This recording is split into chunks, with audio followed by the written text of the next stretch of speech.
The Department of Art and Art History at Gustavus Adolphus College is proud to present the exhibition Putting Data into Context by Arlene Birt at the Schaefer Art Gallery. This exhibition is in creative conjunction with Nobel Conference 57, Big Data Revolution. Arlene Birt is a Twin Cities-based info designer, visual storyteller, public artist, and educator whose focus is on social and environmental topics.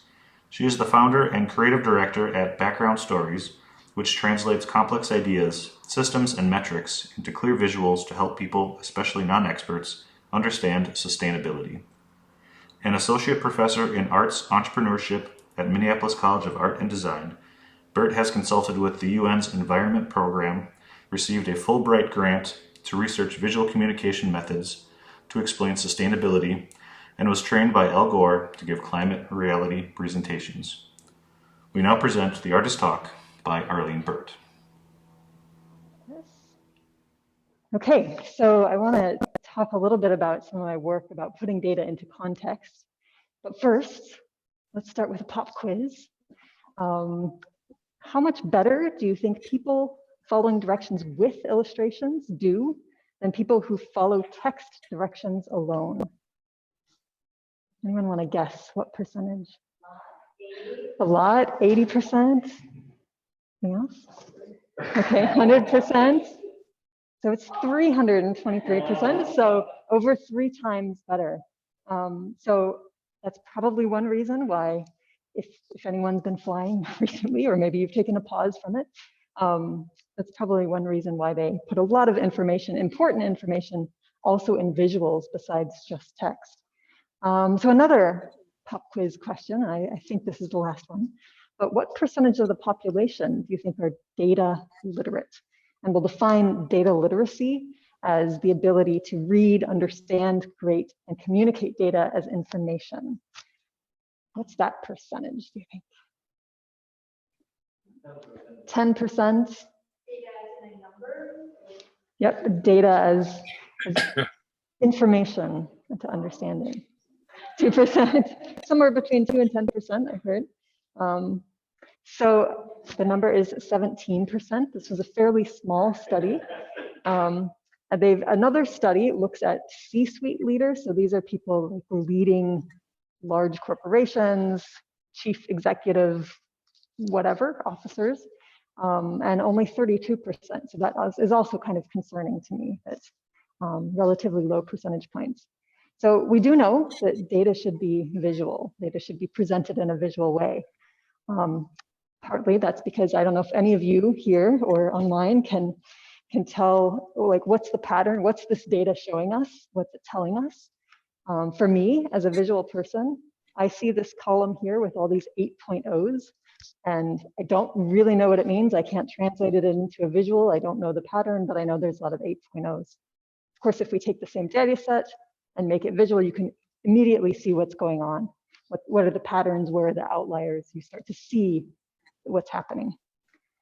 Unfortunately, we also know that data alone isn't enough when it comes to behavior change. So information campaigns alone will rarely bring about behavior change. For me, I read this book several years ago, and this was a bit of a pivotal moment for me in my creative career, because I had been doing a lot of graphic design and leaning toward designing information. But I always had this idea that if I show people, they will understand. And it's not just the showing of information. There's a lot of other barriers that we have to keep in mind. So this also kind of initiated my interest in behavior change principles and how to integrate those into the work that I do. So my own belief is that information only becomes meaningful when it evokes emotion. So when people can connect to information, when they can see themselves in the data and understand how the data might relate to me as an individual, my life, my family's life, my community's life, maybe my country's life, and maybe the world. But really it starts with us as individuals, what's our values and what we're close to. So then the question becomes, how can we start to build that emotional connection? And how can we help people relate to data in that way? As Nicholas mentioned, I wear a lot of hats, and I think all of these hats are actually quite intertwined. So my hat at Background Stories, the company I founded, is we focus on communicating complexity to non-expert audiences in an engaging way. So mostly this is work for clients. We do a lot of infographics and data visualizations. We do some interactive pieces. I'm not going to talk about much of that today. We do work for a lot of clients across Minnesota, the US, and also some internationally. And I think that does start to tie in with the other aspects, the other hats I wear. So another hat at the Minneapolis College of Art and Design, where I focus on arts entrepreneurship. And I really believe in the power of creativity to help solve problems. So I think that what's needed, in my opinion, is that we need to start to pair more of this science with creativity and unique ways of communicating. So I think there's a lot of opportunity there. And then in my own personal creative work, I'm really fascinated about the ways that each of us are endlessly connected to the world around us through these seemingly small daily interactions. So when we flip on a light switch, like what goes on behind the scenes to make that happen? And also what resources does that use? What does that require? So all of the things that we're surrounded with, what goes into them? What's the backstory of each of those things? So I would say that a lot of my work is, throughout these different hats that I wear, is all about helping people connect emotionally to the backstories of what we're surrounded with on a daily basis. So I would put my work into these categories, and I'll talk a little bit about kind of some past work first, then some current work also that's out here in the gallery and give you a little more context for it, and then also touch on some future directions too. So I look at the categories of the work that I do can be about showing stories to help people connect emotionally, giving numbers context also to help people try to connect to the data, and also integrating information into a physical context. And I think for me, this is all about the interaction, low-tech interactive installations, where I think we're so used to dealing with information on screens, on our devices, maybe some print or posters, but I think it becomes really interesting when we can feel like we can interact with something and thereby better understand some content. So here's a project, this was done a few years ago. Got a video here. This was installed at MCAD in Minneapolis, and it was charting the past 100+ years of the college. So each of these little felt balls, this is 3 stories high and kind of an atrium area. Each little felt ball represents one graduate of the college, and they're color-coded by the department that they graduated from. And the strings are years, so it's every year in history. So you can kind of see the ebb and the flow of how, a lot of students graduated this year, or there was more enrollment during this period. There's some missing data as well, so that's always an interesting thing to encounter and figure out how to deal with missing data that's there. And there's also some strips of text that give you a little more context, like what was going on in the world during each of these times. And then it ends with where we were at now, which this was a couple years ago, so we're beyond that right now, but that was that current class. And I think what was really interesting for people about this was that they could start to see themselves as, if an alumni comes by, they can say, this is my graduation year, and I graduated in this department. So I'm one of those blue balls right there. So you start to feel yourself inside of this data. We could have very easily and much more quickly, of course, graphed this all out and just printed it out and put it on the wall. But I think it has a different quality when you can see it and kind of walk around and interact with it. Another project that we've been doing, and this also with my team at Background Stories, is we call it String Survey. And this is where it enables participants to basically, they're answering a survey, which sounds really boring, right? But this is a way that people can show their response, see themselves within the whole of everyone else who has participated. So there's 5 questions. It's on a Likert scale, so from 1 to 10. Each question is scaled. The color of yarn that's selected is based on a certain quality. I think in this particular photograph, it's age range.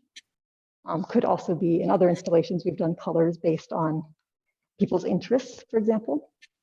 And so you pick up what's that called? A ball of yarn. There's a name for a skein. Thank you. A skein of yarn, and you just respond to the questions as you walk along the installation. So it creates a kind of a colorful experience, and really helps as you step back start to see the big picture, the whole, as well as there's my string right there. This is where I landed. There's also an opportunity for people to leave more qualitative details at the end on a tag if they so wish. So this has been installed in a few different locations, a few different contexts, both outside as well as inside. And another project with past work. This was a bicycle counter. I did an artist residency in Malmö, Sweden, some years ago. And I was really fascinated by these bicycle counters that counted every cyclist that passed this point, this one given day. So in the image here, 5,436 cyclists have passed this point. And I thought, great, but what does that mean? Like, isn't that amazing? And let's celebrate it, but let's also show what that means. So the original project paired data about what people save in terms of finances, as well as in terms of environmental and social impacts in Sweden. And then I also did an installation in Minneapolis during Bike Walk Week, where so it's an interactive piece. There's a bicycle counter and a projection in various parts of the city that counts how many cyclists have passed that point by that time. So each cyclist that passes, they get a little animation. You sort of see it blurred out here. And they end up saving, kind of showing how much they save as an individual. And then it also tallies up for example, the 3,788 cyclists that have passed that point at this moment in time saved society over $37,000. So it starts to pull in some of the scientific data that's out there and make it more of an experience for each individual. So, I've mentioned that a lot of my work is about establishing this connection of social and environmental, as well as the fiscal side of sustainability. So some of the works here, I wanted to talk a little bit more in terms of, to give you some context of them. This particular project was done during the start of lockdown in Minneapolis. And so I was really interested for a while now about this idea of communicating exponential growth. I remember reading, and I haven't been able to find the quote again, but I remember reading someone saying that exponential growth is a thing that as humans, we have a really hard time wrapping our head around. So when cities say, we want exponential growth, because they want the tax base and they want to see the city grow, we don't always realize what that means, that it means a doubling every certain period of time. So there's a French quote that talks about how the pond, if lily pads grow exponentially, the day that is just before the pond is full, the pond is only half full. So there's only one day in between that time period. And so this particular project was kind of my own way to try to deal with this feeling of unknown about what is COVID and how is this working, all of the news we were hearing during that time, and to try to physically feel the idea of exponential growth. So I started in the center with drawing a circle. I have a couple of videos here. So you're seeing two different views. And so there's the one, this is on the left here is my continuous drawing. So you get a sense of how long that takes. And on the right-hand side is an exponential view. So it starts off pretty slow. It starts with just, after one circle, there's 2, then there's 4. Here we're at 32 right now, and then we'll go to 64. So it's doubling every time. So you feel this constant progression in the exponential view, but it doesn't really start to pick up until later on. So this project, every day I doubled the amount of circles that I drew. I think I still have a little bit of a neck cramp from the last couple days of that project. And I think it ended up being about 7 hours that I was drawing on the very last day. So we're at 8,192 circles, the 29th of March. That's doubling 16,000 plus. And now the last day at 32,000.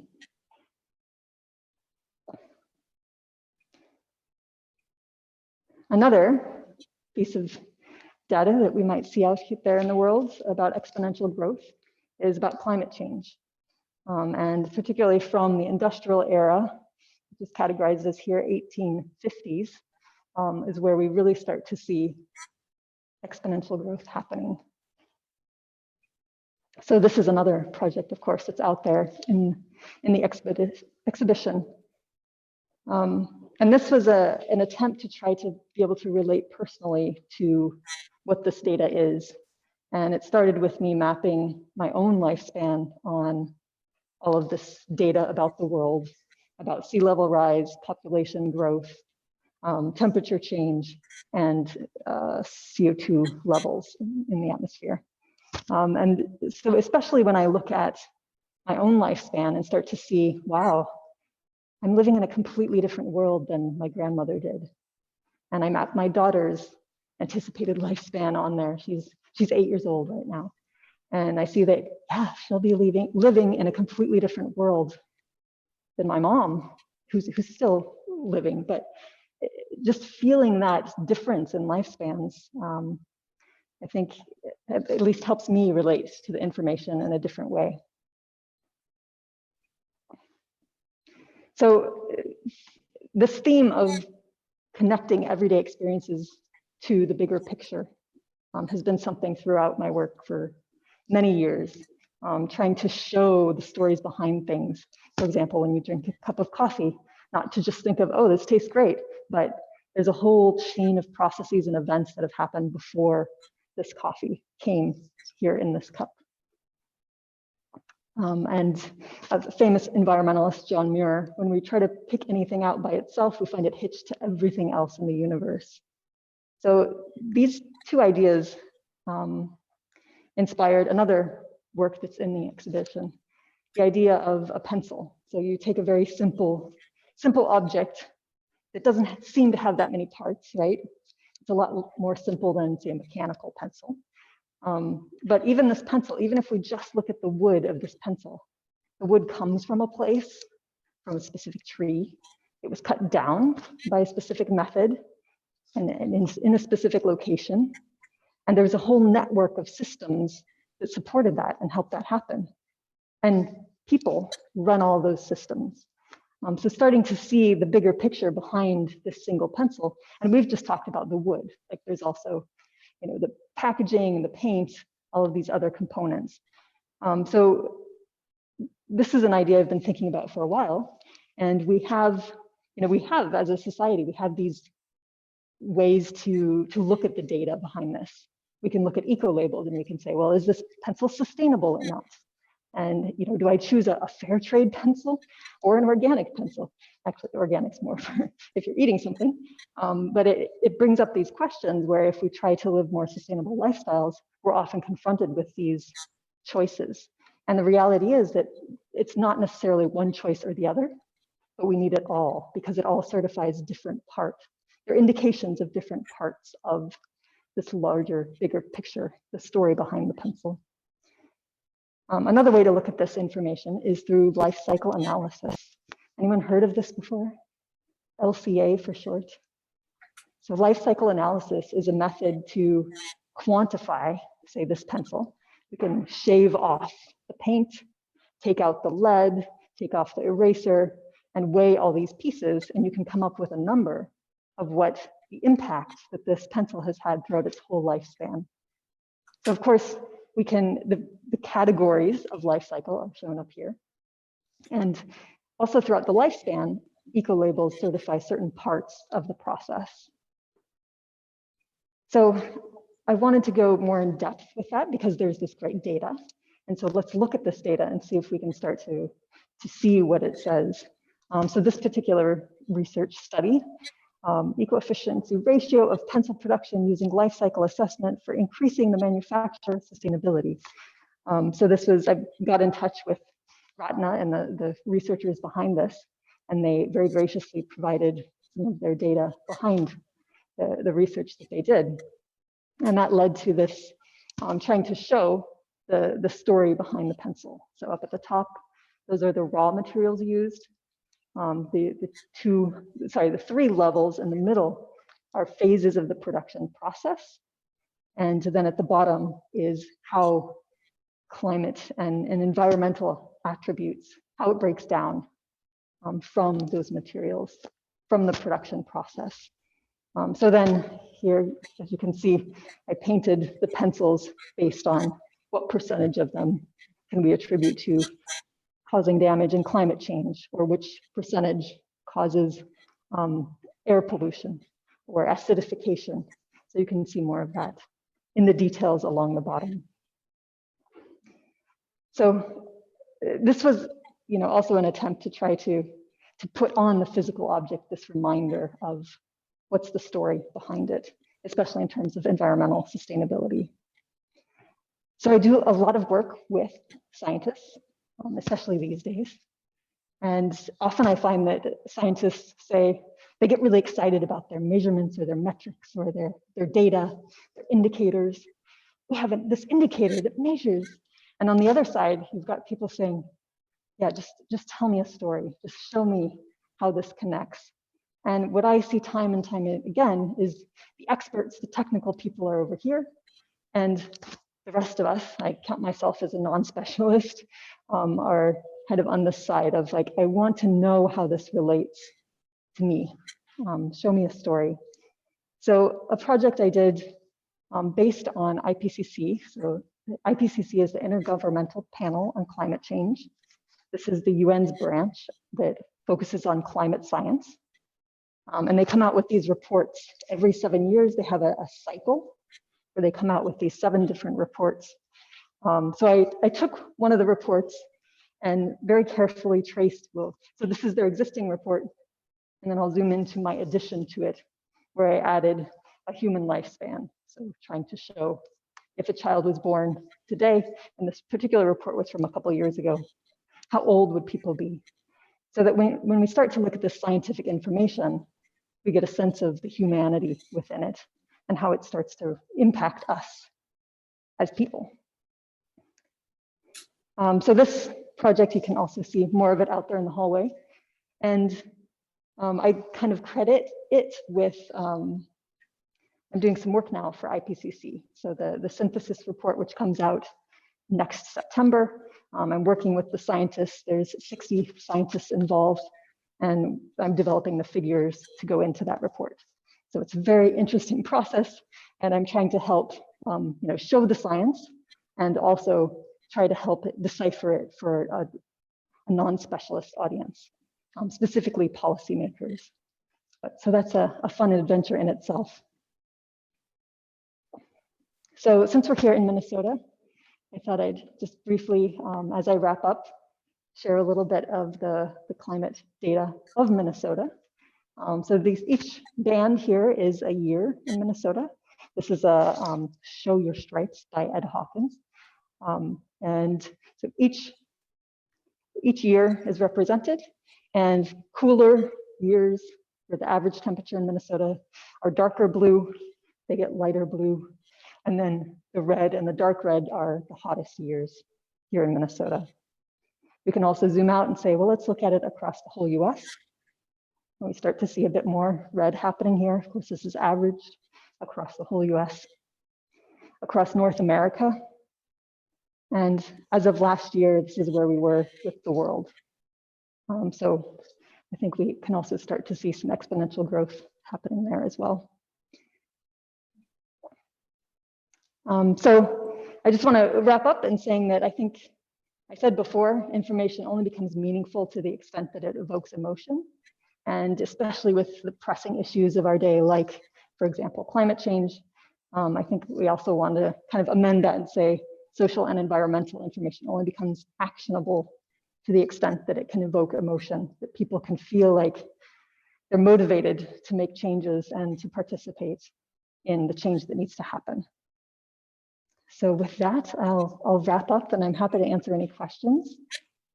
And yeah, thanks for being here.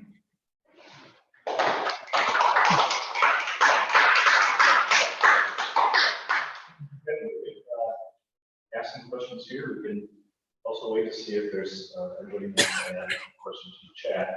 Do you want to, Arlene, reiterate that to Zoom? Oh, yeah. Yeah, so if anybody has questions on Zoom, I forget that I'm connected there too. If you have questions on Zoom, you can put them into the chat, and I think Nicholas will read them back out to me. And just remind me to repeat them so that on Zoom people can hear as well. So any questions here? I have a question. And it's about the piece exponential. That's in the second part. The time that took measuring circles in that process. Is there a certain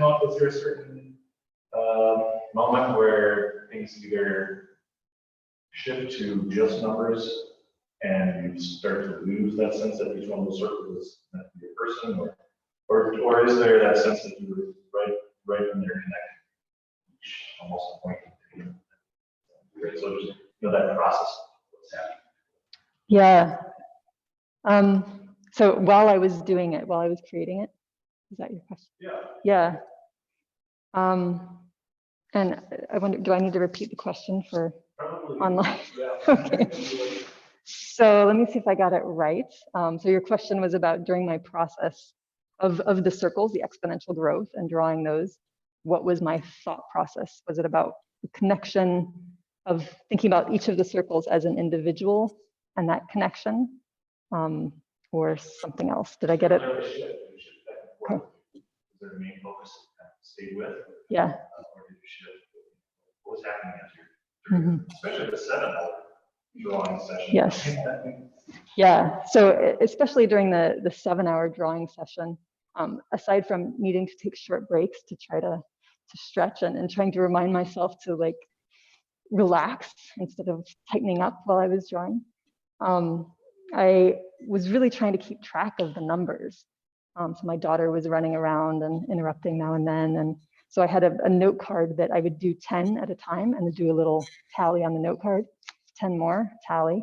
So that's why in the video you see sort of my hand going over quite a lot, is because I was just trying to make sure I didn't miscount. So I think it became a little bit more mechanical than kind of really thinking in depth about this exponential growth. It was more like, okay, I need to produce these. And so how do I get this done in a way that's accurate and efficient? Which is kind of interesting if you think about, one of the main proponents of exponential growth is capitalism. So getting into that kind of production mindset while I was creating the piece may be an interesting dichotomy. That's by far the largest number of repetitious elements. Yes. Yep. That's definitely, the question was it the largest number of repetitive elements I've developed? And yes, that's correct. Most of my work, as you've seen, involves the computer. And so while it was nice to get off of the computer for a while, that the repetition was definitely took a toll on. I still feel it there. I have to like stretch out. Yeah. I mean, I think there were also moments where I felt like I could get into more of this meditative state of, counting 10, making the mark, counting 10, and kind of get into a little bit of a different thought process because I was just automatically doing the 10 and a tally mark. But needing to concentrate at the same time on the numbers, wasn't able to have too much in-depth thoughts. Yeah, thanks for the question. Yeah, in the back. I really like the kind of cyclist counter work. How did you come up with the data that went into that? for like the financial aspect, because he said, you know, like X amount of money these people were saving and he was saving, like, was that cost of car or fuel? Can you talk a little bit more about that? Yeah, so the question was about the data behind the Bicycling Counts project and how I came up with that. Fortunately, it was all tucked neatly into a study that some researchers had done. So there was, the initial study was while I was in the artist residency in Sweden, I came across, and then I very fortunately found a similar study across the Midwest. So within that, it takes some deciphering to understand, because a lot of these studies are written in a language that's for other scientists in the same field. And so there's a lot of lingo that it takes me as a non-specialist quite a bit of time to decipher and really understand what they're saying. But I was able to kind of narrow down from lots of different locations throughout the Midwest to the Twin Cities area and use that for calculations. Yeah, great question, thank you. Yes? I appreciate the conceptual thing and being clear in terms of connectivity in the work, but I'm curious though about during all the different projects you do, is there a certain methodology that you walk through to figure out, or a different kind of iteration of what the outcome looks like? So for students out there, for young artists out there, for folks trying to connect data to visuals, is there a way that you can come up with that works really well, a back and forth process or a step-by-step process? Yeah, so the question was about connecting, how to connect the data to the creativity. Is that a good synopsis? Okay. Yeah, I think it takes, there's definitely a period of time as I'm digging into something that I don't think there's anything here. And I've done this enough times now that I recognize that, and I know that I need to keep with it and kind of push through it. There's always this moment of feeling like, I do not understand this. I really don't. And I need to, I don't know what I can do with this. It seems like there's a lot of information here. Some of it seems interesting, but I don't yet know in my creative process how to deal with that. And I think the advice and what I have to always tell myself is to keep going with it. And sometimes I need to set it aside and start just drawing little doodles, and then maybe go back to the literature and the data and look at it again and start kind of sketching as I go. For example, the pencil project, there were many different sketches I did as part of that process. And at different points in the time, I realized, oh, this doesn't work. The data isn't actually saying what I wanted it to say. So that's this continual process of double checking and making sure. In that case, I also reached out to the researcher, and they provided some additional information and clarified some of the language that I didn't understand. So I don't know that totally answers your question. Another thing that I like to do is start graphing things. So while I'm sketching, sometimes I often sketch how I think the data might be able to be shown, but I don't know for certain until I plug the data into Excel or Google Sheets or some other online tools and do a quick graph to see, yes, does it really go up like that? Or is there a bump in the middle? So it is this process that's looking at the data, sketching it out, and using tools to try to show what that means. Thanks. Yeah. What elements of art and principle design that you would like to use? So the question was, what elements of art and design do I most like? And sorry, principles of design. That's a good question. I don't know that I'm totally conscious of which principles I'm using in terms of space and hierarchy of information, those types of principles. Yeah, like unity or like harmony or like contrast. Yeah, I think I really am focused on communication aspects. So how can I help others better understand this information? And sometimes there's this spectrum that sometimes us creatives get into of like, is it art or is it design? And that kind of endless debate of art or design. And I guess throughout most of my career, I've considered myself fairly firmly on the design side, because while yes, I have a creative voice, I also feel like a good chunk of that creative voice is about communicating and clarifying the content. I think, as I progress through my own journey, I do start to see that, yeah, I think what is art? And maybe art can also have that clarity as an objective. So I think there's room along the spectrum for all of those approaches. But yeah, I think the main idea in my mind with a lot of this work is, how do I communicate it? Maybe also a little bit, how do I help others experience an aha moment or experience some aspect of this information that they may not have seen yet. Yeah. I guess that makes me answer the question that's been playing in. I'm blown away by your temperature shift. Just blown away. Yeah. To the point of disbelief.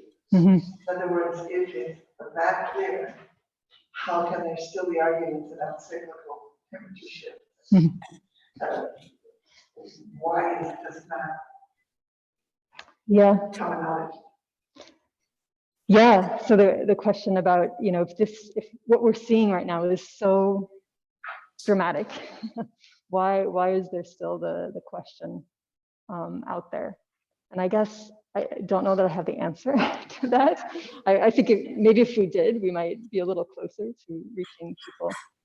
I think there's a number of things going on, and probably one of them has something to do with the lack of communication that's happened from the specialists and the experts with the data and collecting the data, and the lack of them being able to communicate to us everyday people and non-experts in a language that we can understand.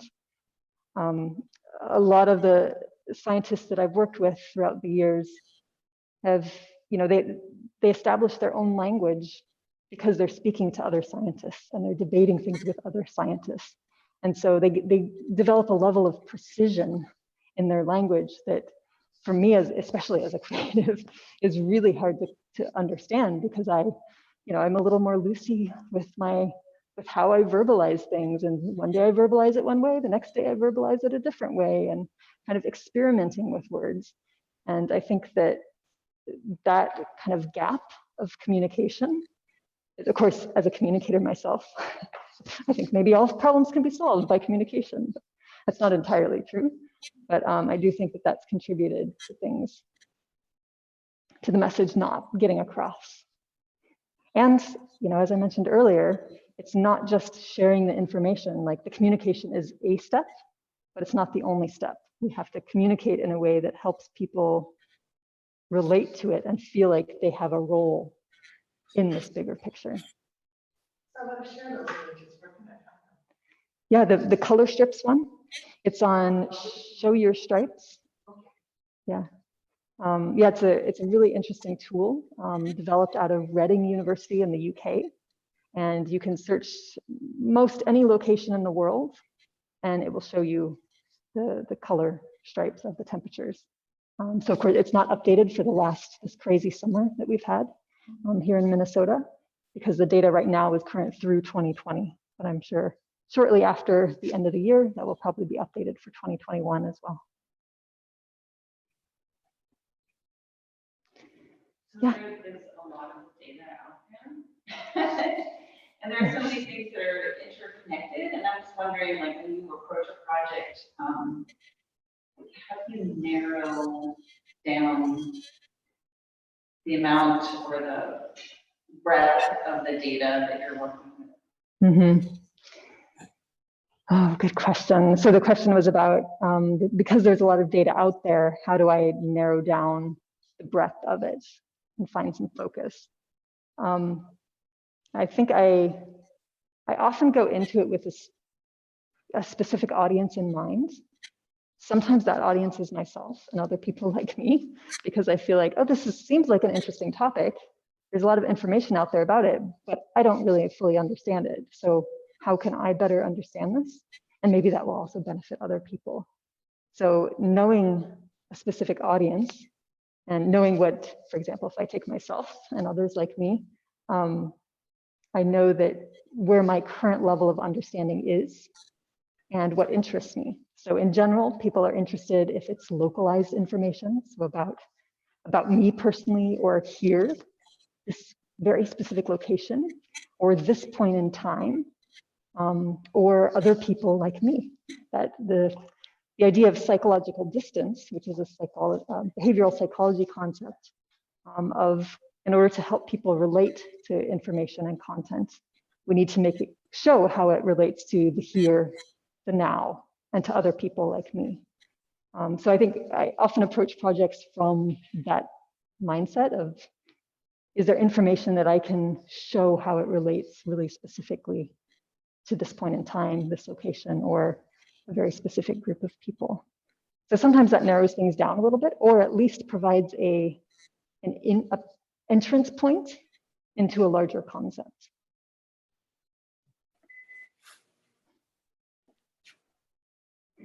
I can read a question in the chat. Okay. One more question. There's two questions. One of them is talking about the roles beauty and aesthetics play effectively communicate. You talked a little bit about women's work. Yeah. There's another question which reads, beyond the IPCC reports, how do you disseminate visual emotion to the people outside of science and tech? Quote unquote, real people. Yeah. And you want to repeat that? And as kind of a further focus to that question, maybe, are there venues that you are planning on engaging in the near future? Is there some goals coming up? Or is how do you work with broader audiences? Yeah. So let's see if I get the questions right in order. So there was one about how beauty and aesthetics, how does that help people relate to work? I'll answer that one first. And I think we've touched on it a little bit, and this idea of, yeah, I think something needs to be pleasing to look at. So I do think that's a really important part of it. During the process that I take, and also my team at Background Stories, we focus on the content first. So we often do little sketches of, here's how we might take this content and develop the visuals to relate to this particular audience. But it doesn't look good yet. It's just these kind of ugly pencil sketches. But it's a place where we can start to have a conversation about the content, ideally with the expert, to say, are we conveying this accurately? Then after that, after we know that, okay, this makes sense as a piece of communication, then we can invest the time into making it look good. So choosing colors that communicate. And so I do think that beauty and aesthetics is really an important part. It's a crucial part of communication. Like, colors have meaning, shapes have meaning, line weights convey information, even though we don't always realize it, but the visuals are a language in themselves. So I think that's a really important part of, we need to understand what those visuals mean as designers and as creatives, so that we can use them in accurate ways. And ideally in an aesthetically pleasing way, so you don't feel overwhelmed by the information as well. And then the next question, I'm blanking on again, so you'll have to repeat it. Yeah, the question is, beyond the IPCC reports, how do you disseminate visual emotion to people outside of science? Okay. Yeah, so beyond IPCC reports, how do we disseminate emotion to people that aren't in science and tech? I think where we can start to develop those connections of here, now, and people like me, that inherently has some emotion built into it.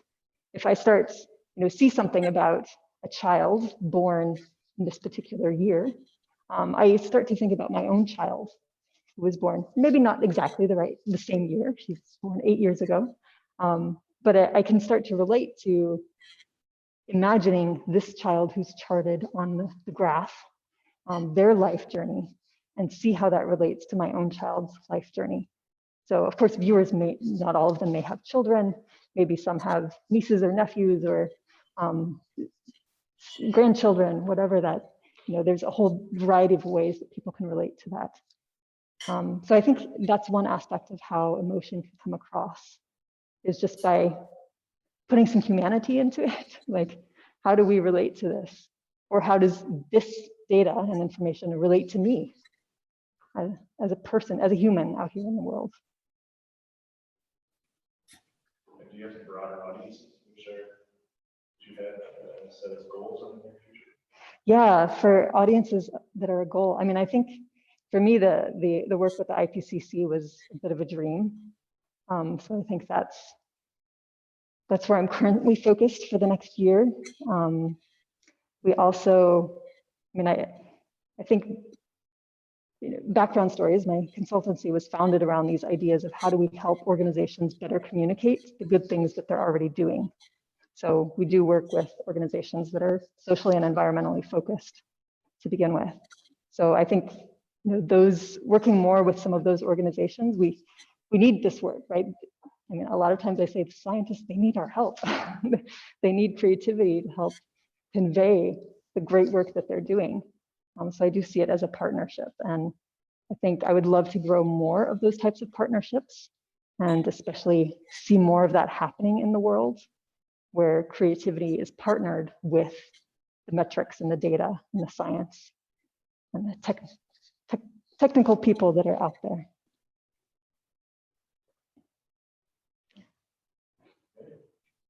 Well, thank you all for being here in person.